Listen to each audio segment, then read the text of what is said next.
How beautiful these paper boats are and what is the thing that you remember just by seeing these paper boats? मुझे तो मेरा बचपन इन paper boats को देखते ही याद आ जाता है because I used to make paper boats when I was a child and I used to make them swim in the water. मैं पेपर बोट्स बनाया करती थी बचपन में और उसको स्विम करवाया करती थी और मुझे बहुत अच्छा लगता था। और इस पेपर बोट्स को देखते ही किसी को भी उसका चाइल्डहुड ज़रूर याद आएगा बिकॉज हर किसी ने अपने चाइल्डहुड में पेपर बोट्स बना के उससे ज़रूर स्विम कराया होगा और सबकी अलग अलग मेमोरीज इससे रिलेटेड हो सकती है। जैसे कितने लोगों ने इसमें अपना नाम भी लिखा होगा और ये कितने दूर तक जाता है उसे बहुत अच्छे से ऑब्जर्व भी किया होगा, है ना।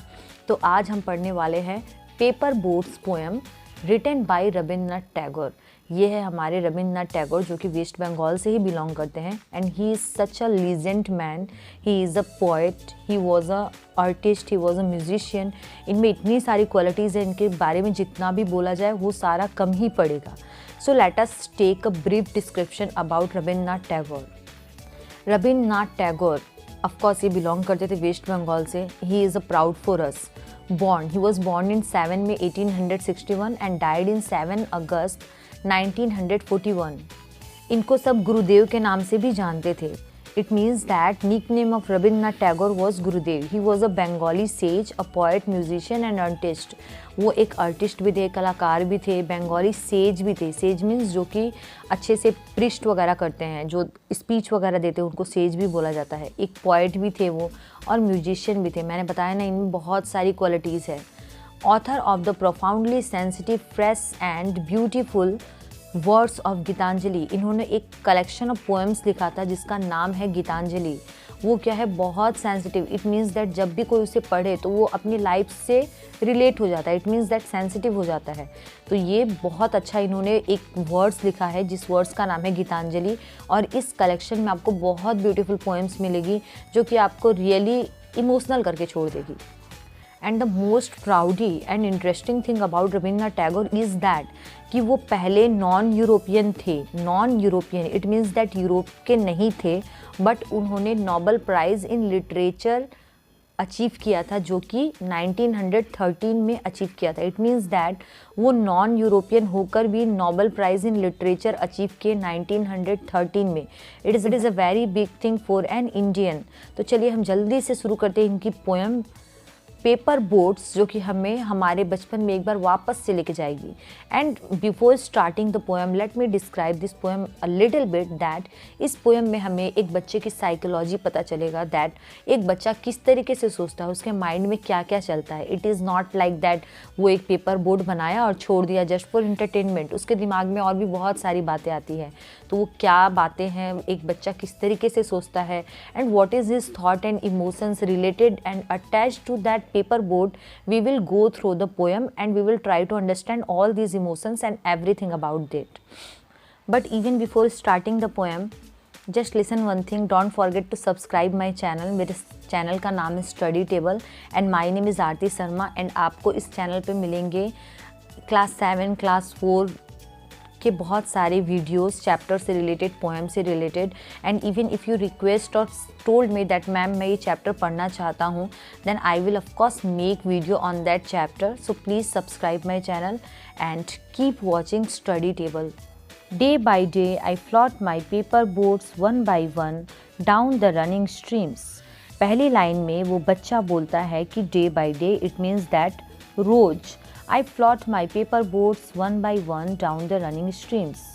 डेली वो एक पेपर बोट्स बनाता है और एक एक करके उसे रनिंग स्ट्रीम में फ्लॉट करवाता है। इट मीन्स दैट वो छोटे छोटे नदी, नाले वगैरह, उसे स्ट्रीम्स बोलते हैं, वो उसमें रोज़ पेपर बोट्स बना के उसे फ्लॉट करवाता है। फ्लॉट मीन्स जब बोट या और भी कोई ऑब्जेक्ट पानी में पूरी तरीके से ना तैरकर पानी की लहरों के साथ आगे पीछे हो तो उसे फ्लॉटिंग बोलते हैं। In big black letters I write my name on them and the name of the village where I live. वो पेपर बोट्स तो बनाता ही है और साथ में उस पेपर बोट्स के ऊपर बिग ब्लैक लेटर्स में खुद का नाम लिखता है और उस विलेज का नाम भी लिखता है जहाँ पे वो रहता है। I hope that someone in some strange land will find them and know who I am. और दिखता है उस समय वो ऐसा सोचता है, ही होप्स दैट समवन, कोई एक इंसान, in some strange land, it means that जब ये बोट फ्लोटिंग करती हुई किसी दूसरे स्ट्रेंज लैंड में चली जाएगी, तब कोई एक इंसान उसके नाम को पढ़कर और उसके विलेज को पढ़कर उसके बारे में जानेंगे। I load my little boats with shiuli flowers from our garden, और उसके गार्डन में स्यूली फ्लावर्स होते हैं। Shiuli is the type of flower. वो उस पेपर बोट्स में उन सारे फ्लावर्स को लोड कर देता है, इट मीन्स दैट रख देता।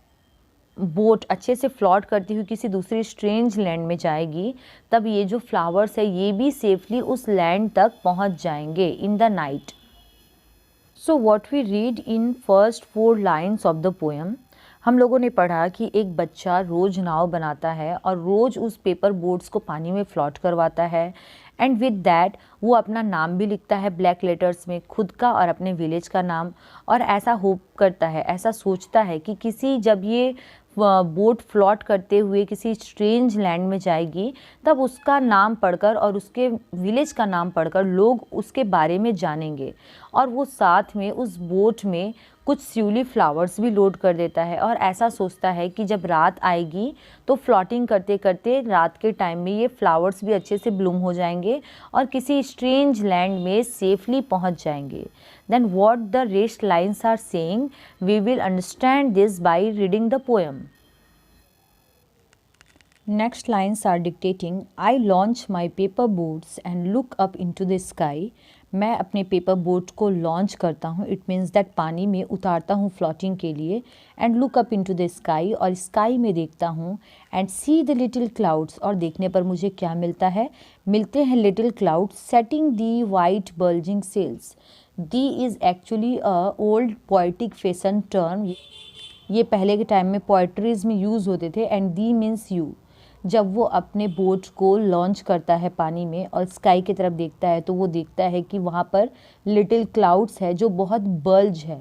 बल्ज मीन्स फील हैवी, जब वो किसी चीज़ से कोई ऑब्जेक्ट भर जाती है तो उसको बल्जिंग बोलते हैं। तो उस क्लाउड्स में पानी भरे हुए हैं, and they are also sailing. I know not what playmate of mine in the sky sent them down the air to race with my boats.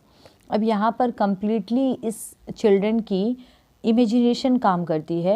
He is thinking, he has a different type of psychology that मेरे पानी के boats के साथ race हो रही है उन बादलों की, उन क्लाउड्स की, और इसीलिए वो बोलता है that I know not what playmate of mine, मुझे नहीं पता मेरा कौन सा प्लेमेट, इट मीन्स दैट मेरा कौन सा फ्रेंड जो कि स्काई में है और उसने सेंड किया है उस बादलों को down the air to race with my boats.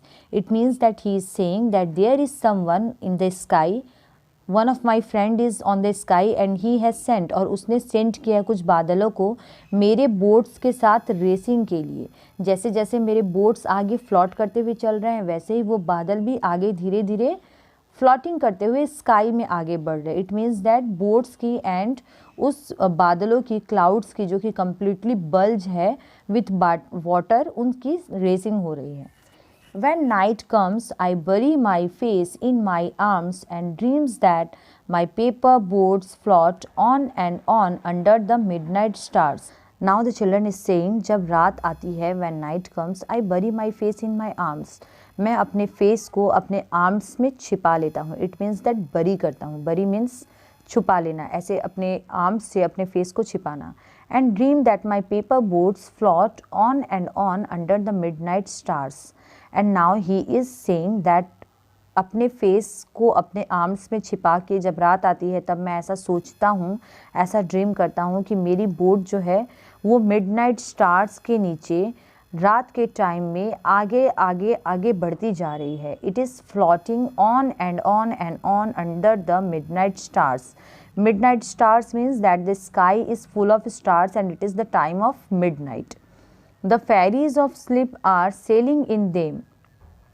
और उस बोट में कौन सेलिंग कर रहा है? इट मीन्स दैट कौन उस बोट में है? उस बोट में है fairies, and they are sailing in them and the lading in their baskets full of dreams. और उनके साथ है उनका बास्केट जो कि फुल ऑफ ड्रीम्स है, उनके बास्केट में ड्रीम्स ही ड्रीम्स हैं। So this was the poem by Rabindranath Tagore, paper boats. इस पोएम में उन्होंने बहुत अच्छे से एक बच्चे के मन के एक्सप्रेशंस को, उसके इमेजिनेशन को, उसके फैंसी वर्ल्ड को बहुत अच्छे से डिपिक्ट किया है। And if there is any problem then you can comment below in the comment section. I will definitely reply, and please keep watching Study Table. Thank you so much. Let us meet with a new video and a new topic next time.